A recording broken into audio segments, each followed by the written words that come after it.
Olá, pessoal, bom dia. Eu sou a professora Adriane, professora da disciplina de Ciências, e nós estamos aqui para mais uma aula, tá? Na aula de hoje, a gente vai estudar sobre processos de separação de misturas. Também, né, são chamados de processos de fracionamento de misturas. Fracionamentos é o mesmo que separação, tá bom? E aí, antes de a gente iniciar, só relembrar aqui para vocês que nós estudamos na aula passada sobre as substâncias, estudamos sobre misturas homogêneas. Desculpa, pessoal. Estudamos sobre misturas homogêneas e misturas heterogêneas, tá? Então, nós vimos que substâncias são elementos isolados que existem na natureza, mas que são poucos, né? Poucos conhecidos. Na verdade, eles existem poucas vezes isolados. A maioria deles nós encontramos mesmo misturados. Então, essas misturas, né? Essas misturas é quando a gente tem mais de uma substância, mais de um elemento que se unem e geram essas misturas. Essas misturas, elas podem ser homogêneas ou podem ser heterogêneas. Quando a gente fala de misturas homogêneas, são aquelas misturas que a gente vê, sabe que tem diferentes componentes, mais de um componentes, né? Mas que a gente não consegue visualizar, né? As fases, os diferentes componentes ali. Principal exemplo, água e sal, água e açúcar. Quando a gente fala de misturas heterogêneas, a gente já está falando de mistura de elementos químicos, né, de substâncias que têm propriedades químicas diferentes.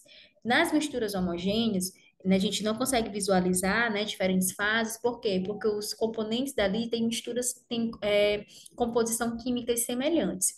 Nas misturas heterogêneas, a gente já vai ter esses componentes sendo de componentes químicos diferentes, por isso que a gente consegue ver os diferentes componentes, diferentes substâncias presentes ali naquela mistura, tá?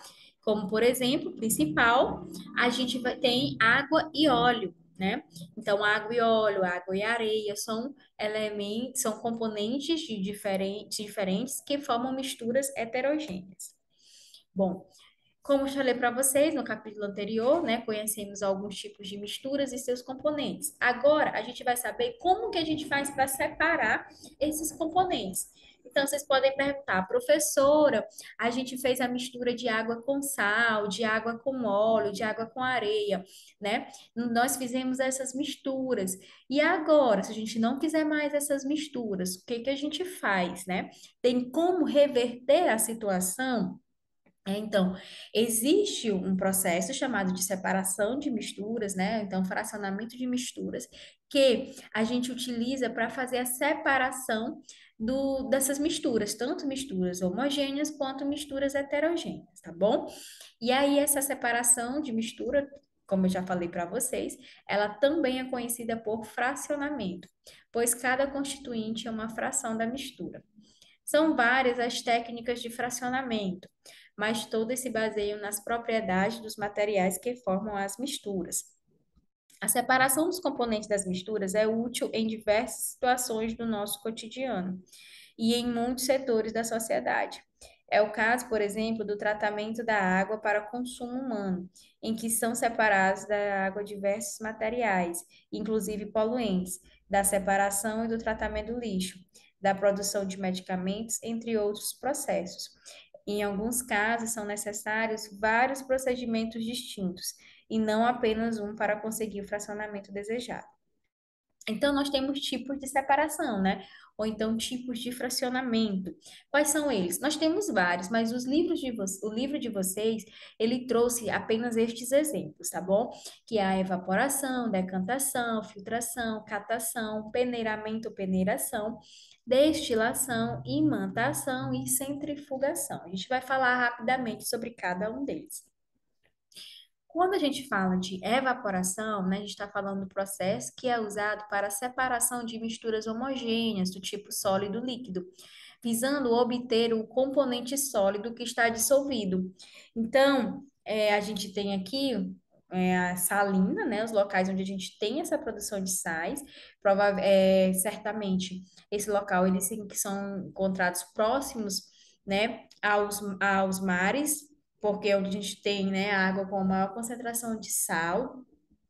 E aí, o processo de evaporação normal, galera, como a gente deixa, né, que é o processo que acontece quando a gente coloca uma água para ferver, ou então quando a gente coloca a roupa para secar. A água, ela vai ser evaporada, ela vai sumir dali, ela vai ser, vou usar o termo sugada, tá? Então, ela vai ser sugada a partir da temperatura, né, dos raios solares, por um processo de evaporação, ela some, e quando ela está misturada com algum sólido, o sólido fica. Então, vocês podem até fazer experiências de fazer uma mistura de água com sal e levar esse recipiente para o sol de dia. Quando for no final da tarde, né, vocês vão lá verificar, ver se ainda tem água com sal ou se tem só o sal. Vai estar só o sal, e aí esse processo é chamado de evaporação. A evaporação, ela é mais intensa quanto maiores forem os seguintes fatores: temperatura, ventilação e superfície de contato do líquido com o ar. Agora eu vou falar para vocês sobre a decantação. A decantação é o processo em que o material se deposita no fundo de uma mistura líquida, né? Que também ela é chamada de sedimentação, tá? Dizemos assim que a areia ela decantou ou sedimentou. E aí depois a gente pode transferir a água para outro recipiente. Então, aqui nós temos, né, a mistura da água com a areia. A gente deixa, né, em repouso um tempo. A gente vê que a areia vai para o fundo, né, ela sedimenta, ela decanta. E depois a água fica em cima. Então, depois a gente pode, ó, por esse processo mesmo, né, tirar a água de cima, né, processo chamado de decantação. E a gente também tem aqui, eu botei outro exemplo para vocês, entre dois óleos, tá? Óleos com densidades diferentes, né, mistura heterogênea. Então, após um descanso, esses óleos ficaram, como eles têm densidades diferentes, ficaram separados, a gente pode também realizar o processo de decantação para fazer a separação desses óleos. Filtração. A filtração é um processo de separação de misturas heterogêneas com base na diferença do tamanho das partículas dos componentes. Para isso, usam-se filtros que retêm as partículas com tamanho maior do que o dos poros do filtro. São vários os tipos de filtros e os tamanhos de poros que cada filtro apresenta, de modo que podemos escolher filtros para separar diferentes tamanhos de partículas. A filtração também pode ser usada para remover partículas sólidas presentes em misturas com gases, como é o caso dos filtros usados em certos tipos de exaustores domésticos. Eles recolhem a fumaça que sai, por exemplo, do processo de fritura dos fogões. Também a gente tem muitas indústrias, né, utilizando filtros em suas chaminés, visando reter partículas sólidas liberadas nos processos industriais e, com isso, reduzir a poluição do ar. Esse processo de separação é igualmente usado em filtros domésticos na obtenção de água para beber e nas estações de tratamento de água e esgoto. Então, aqui eu trouxe algumas imagens para vocês sobre esse processo de filtração. Quem já viu, né, algum parente, mãe, pai, ou algum parente fazendo café, aqui esse processo que a gente chama de coar o café nada mais é do que a filtração, né? Vai passar somente o líquido e o pó vai ficar aqui. Aqui nós temos também o mesmo processo, só que aqui a gente não está usando um coador, a gente está usando um papel filtro. E aqui a gente tem também o mesmo processo, que geralmente é utilizado mais em laboratório, que a gente usa um funil com vidro. Bom, a catação, né? A catação é um processo extremamente simples, constituindo-se em catar, ou seja, retirar os componentes com as mãos ou com o auxílio de algum instrumento como uma pinça. É um processo utilizado quando os componentes são sólidos, razoavelmente grandes e facilmente visíveis. É muito fácil, por exemplo, separar por catação os componentes sólidos, como pedras, do arroz, do feijão e da lentilha. Bom, essa imagem aqui, acredito que todo mundo já viu, né? Principalmente, acho que nossas avós, então quando a gente vai para o interior, ou então quando a gente traz, né, feijão ou arroz de interior, que tem aquelas pedrinhas, a gente mesmo faz esse processo de catar, né? Então, catação é nada mais é do que essa retirada de algo que não vai servir aí de um material, tá bom? Peneiramento ou peneiração. Trata-se do uso de uma peneira, como fazem, por exemplo, os pedreiros, para separar areia grossa e areia fina, conforme pode ser visto na fotografia abaixo. Eu vou já mostrar a fotografia para vocês. A areia grossa fica retida na malha e a areia fina passa por ela. Existem peneiras especiais, pequenas, confeccionadas com tecidos próprios, destinadas ao uso farmacêutico. E aí essas peneiras, elas são chamadas de tâmises. Feito com tais tecidos, o tâmis funciona, portanto, como um tipo de coador. Vem dele o outro nome com que também nos referimos ao processo de peneiramento, que é chamado de tamização. Então, aqui em cima vocês estão vendo duas peneiras, né? Uma na questão da separação da areia grossa e da areia fina. Aqui a gente está tendo na cozinha, né? A peneira sendo utilizada. E aqui, tá? É a peneira que é utilizada pelos farmacêuticos. Destilação. A destilação é um procedimento utilizado para a separação de componentes de misturas homogêneas e pode ser entendida por meio da análise do funcionamento de um equipamento de laboratório chamado destilador. Além de ser usado para separar misturas do tipo sólido líquido, o processo de destilação é muito empregado para separar componentes em misturas de dois ou mais líquidos, como em mistura de água, éter e álcool. Como o álcool e o éter são inflamáveis, esse processo só pode ser feito em laboratório adequado e por pessoas devidamente habilitadas. E nesse caso, a gente vai falar de destilação fracionada. Então, nós temos dois tipos de destilação: a destilação normal, que é chamada de destilação simples, e a destilação fracionada, certo? Então, ambos, a gente tem o uso de um aparelho chamado de condensador, que é esse aparelho aqui, tá? Então, o que que acontece? É, dentro do condensador, a gente tem esse negocinho aqui, ó, que é ondulado, que na verdade ele é chamado de serpentina, tá bom? Então, o que que acontece, gente, com relação a esse processo de destilação? Bom, aqui a gente tem a mistura de água e sal, tá? Então, essa mistura que foi aquecida é de água e sal. Ao aquecer, a água entra em ebulição. Lembrando que a água entra em ebulição a 100 graus Celsius. Então, a temperatura aqui, né, vai fazendo com que a temperatura fique elevada, chegue a 100 graus Celsius. E o que que vai acontecer? A água vai entrar em processo de ebulição e passar para o estado de vapor. O vapor de água passa para o condensador, que é esse aparelho aqui. O vapor de água vai passar aqui para o condensador, que tem em seu interior um tubo enovelado chamado de serpentina. Ao redor dela circula água utilizada para resfriar o vapor de água e condensá-lo. A água de resfriamento entra na parte de baixo do condensador e sai pela parte de cima. Então, aqui, ó, aqui e sai por aqui. Assim, quando o vapor entra na serpentina, ele sofre resfriamento e condensa. A água volta para o estado líquido e é coletada em um recipiente. A água assim obtida é chamada de água destilada. Ela é pura, livre de sais. O sal fica no frasco A, né, do destilador, e a água é recolhida no frasco B, separando-se, portanto, os componentes da mistura. Então, só recapitulando, a água, ela vai entrar aqui em processo de ebulição, o vapor vai subir, esse vapor vem para cá e entra aqui no condensador. Dentro desse condensador existe a água para fazer o processo de resfriamento desse gás, né? Desse vapor, dessa água em vapor. É o choque de temperatura, na verdade, galera. Então ela vem aqui, né, já de uma temperatura elevada de ebulição em forma de vapor. Aqui vai estar muito frio, né, devido a essa água aqui, ó, que fica dentro da serpentina para fazer esse resfriamento. Então, ela entra em choque térmico, né, entra em contato com o frio e condensa. O que é condensar? É voltar ao estado líquido. É o processo de condensação. Então, ela vem para cá, tá certo? O sal, ele fica retido aqui no ar. E o que fica aqui no recipiente B é somente a água que condensou, que é a água livre de sais, que é a água que eu falei para vocês, né? Que é a água destilada, tá certo? Então, isso aqui é um exemplo de destilação simples.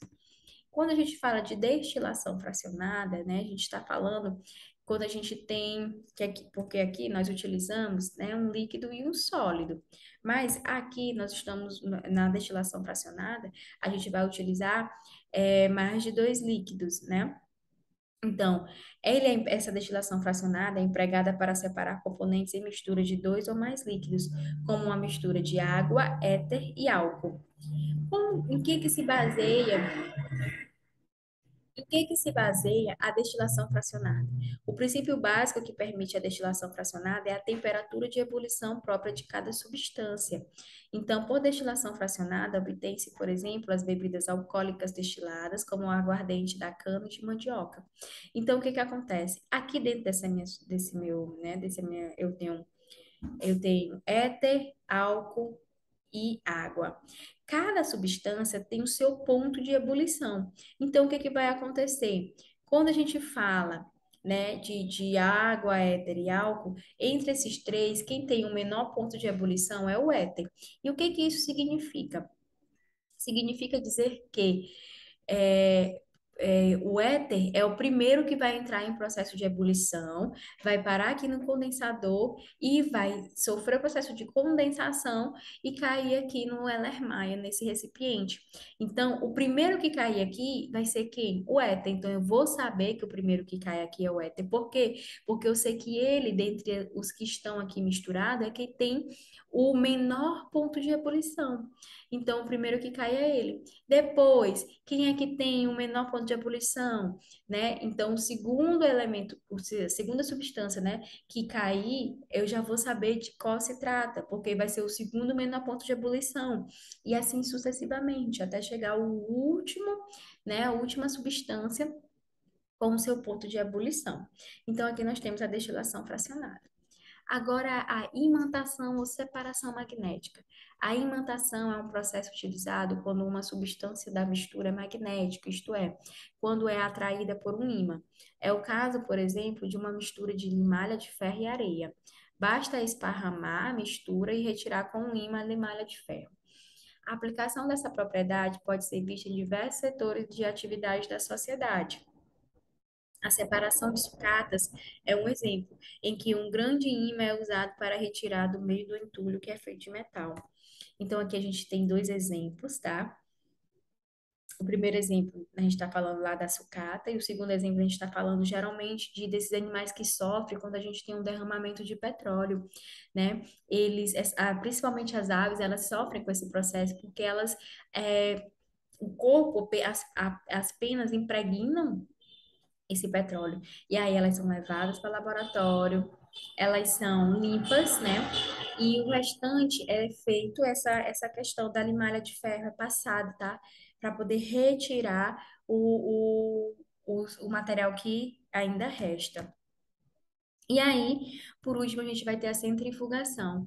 A centrifugação é uma técnica que faz uma mistura girar velozmente em aparelhos próprios. Os centrifugadores é utilizado para acelerar o processo de decantação. Esse processo é realizado somente em laboratórios especializados por profissionais habilitados. Pela centrifugação, os componentes mais densos vão para o fundo do recipiente e os menos densos ficam em cima. Esse processo é muito utilizado para separar os vários componentes do sangue. Então, aqui a gente está tendo, ó, acredito que todo mundo já viu esses tubos, né? Quando já foi fazer exame de sangue, por exemplo. Então, esses tubos, né? Seu sangue é recolhido, colocado nesses tubos, e esse tubo vem para cá, ó, para esse equipamento chamado de centrifugador. Esse centrifugador vai ser ligado e ele vai girar assim, tá bom? Então, quando ele finaliza o giro, a substância, né? O tubo, ele vai estar nesse sentido. Aqui são todos os elementos que estão no nosso sangue. Professor, eu pensei que o nosso sangue era todo vermelho, né? A maior parte dele é vermelha, que são formadas pelas hemácias, que dá a coloração vermelha do nosso sangue, mas a gente tem plasma soro, né? Formando também, que é um líquido mais transparente. Então, a gente não consegue ver ali quando está, né, no sangue de fato. Então, quando a gente realiza esse procedimento de centrifugação, a gente faz a separação, né, com base no peso, né, desses elementos que formam o nosso sangue. Bom, gente, era isso que eu tinha para falar para vocês hoje. Espero que vocês tenham gostado da aula, tenham entendido, mas qualquer dúvida, estou à disposição para vocês, tá bom? Mandem a dúvida na plataforma ou na sala de aula. E não esqueçam de realizar a atividade na plataforma Wake.